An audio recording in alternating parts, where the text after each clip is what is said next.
Good morning.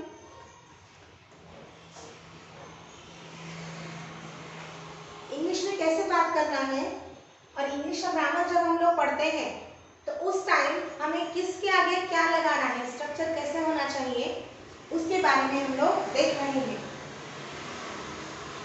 छोटे छोटे sentences कैसे तैयार करना है, या फिर हम लोगों ने देखा कि जब भी हम स्ट्रक्चर तैयार करते हैं किसका, इंग्लिश का, इंग्लिश सेंटेंस का, तो जो फर्स्ट वर्ड है वो कौन सा होना चाहिए, सेकंड वर्ड है वो कौन सा हो सकता है, और दो वर्ड से सेंटेंस तैयार कैसे हो सकता है, ये मोस्टली हम लोगों ने देखा।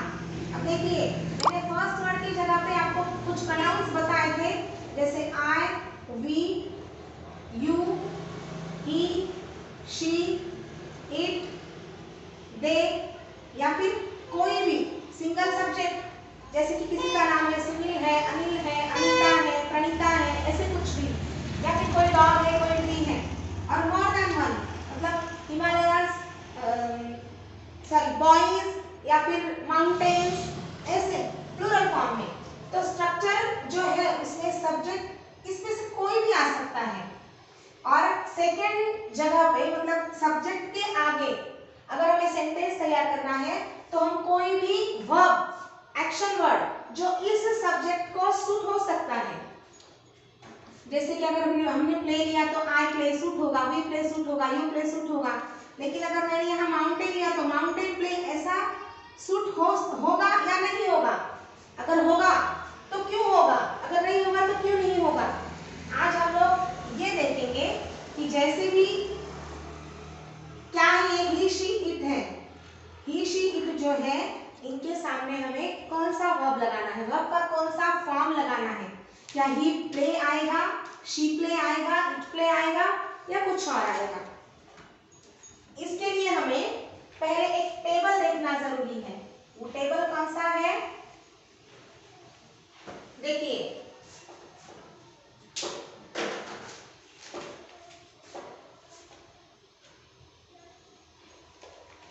फर्स्ट पर्सन, सेकेंड पर्सन और थर्ड पर्सन, सिंगुलर,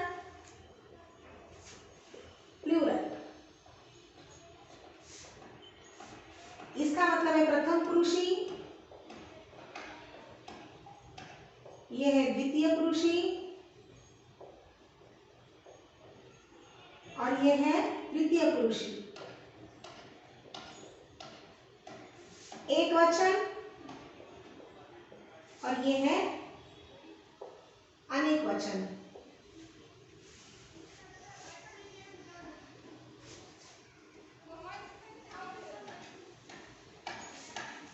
प्रोनाउंस, अब एग्जैक्टली प्रोनाउंस क्या होता है ये हम लोग देखेंगे। प्रोनाउन क्या होता है, प्रोनाउन कोई ऐसा वर्ड होता है जिसको हम नाउन के बदले में यूज करेंगे। Instead of noun, we use a word, a suitable word. That word is called as pronoun. A word which is used instead of noun in the sentence and plays an important role and the same role as noun plays. ऐसा word है जो noun के जगह पे same noun जैसा ही role play करता है, लेकिन सिर्फ वो वर्ड डिफरेंट होता है, उसे हम प्रोनाउन कहते हैं, सर्वनाम कहते हैं।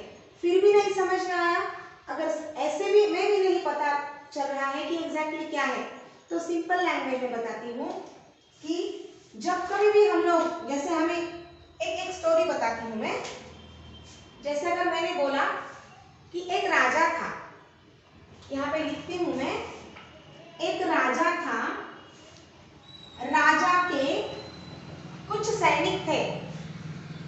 एक दिन क्या हुआ, राजा को शिकार पे जाने का मन हुआ, तो राजा ने क्या किया, अपने सैनिकों को बोला कि मुझे शिकार पे जाना है।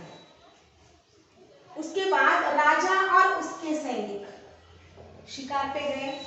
राजा को शिकार में किसी टाइगर की तलाश थी, राजा को शिकार में किसी टाइगर की, तो कितनी बार मैंने राजा राजा राजा राजा लिखा है।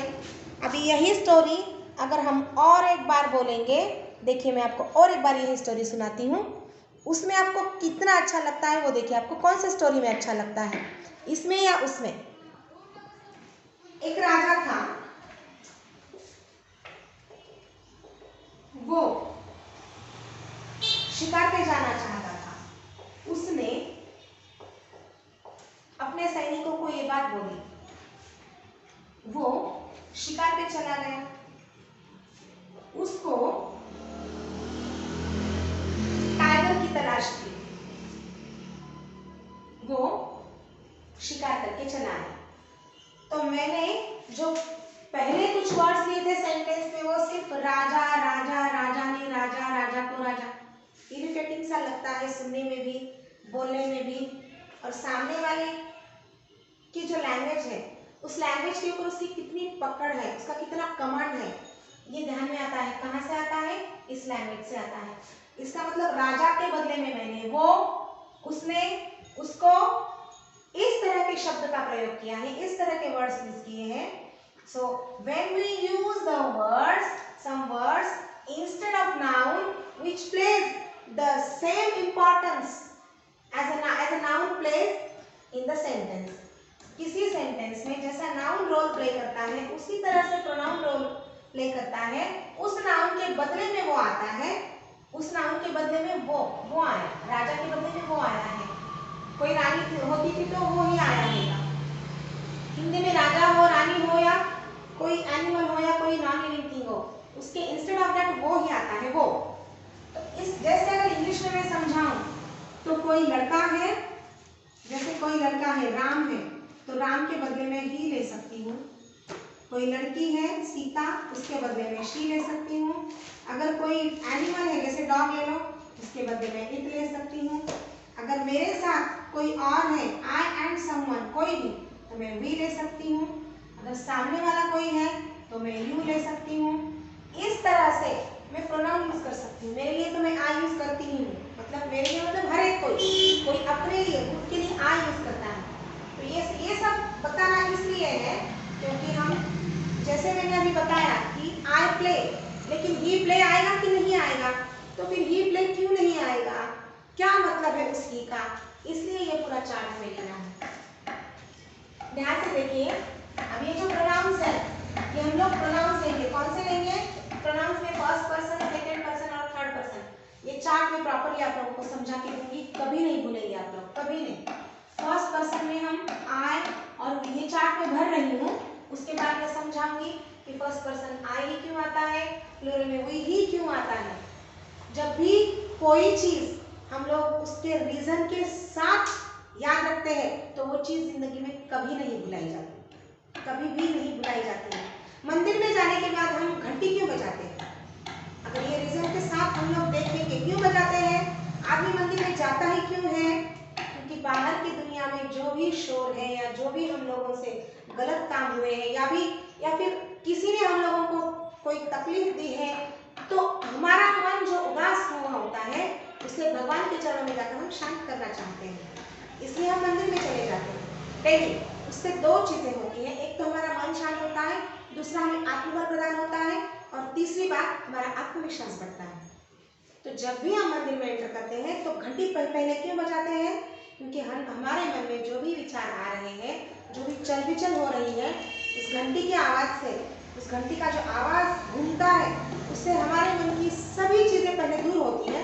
हमारा मन पहले पूरा खुला हो जाता है। खुला मतलब जो विचार है वो पूरे खत्म हो जाते हैं थोड़े टाइम के लिए, और फिर उसमें हम भगवान की जो मूर्त है उसके दर्शन लेकर, अपने मन में उसको बसाकर, भगवान जी का जो कॉन्फिडेंस है वो हमारे मन में लेकर हम वहां से वापस चले आते हैं। तो हर एक चीज के पीछे कुछ ना कुछ होता है, हर एक चीज के पीछे। क्यों चूड़ियां पहनी जाती है, क्यों टीका लगाया जाता है, या फिर कोई भी पेड़ है, तुलसी, रात को हमारे तुलसी के पेड़ के साथ हम रात को बैठे तो ठीक है, लेकिन बाकी पेड़ के साथ हमें नहीं बैठना है। ऐसा क्यों? हर एक चीज के पीछे रीजन होता है। ऐसे ही इसके पीछे रीजन क्या है, अगर ये मैं आपको बताऊंगी तो आप कभी नहीं भूलेंगे कि आई ही फर्स्ट पर्सन सिंगुलर। चलिए हम चार्ट देखते हैं। सेकंड पर्सन है यू, इधर भी यू आएगा।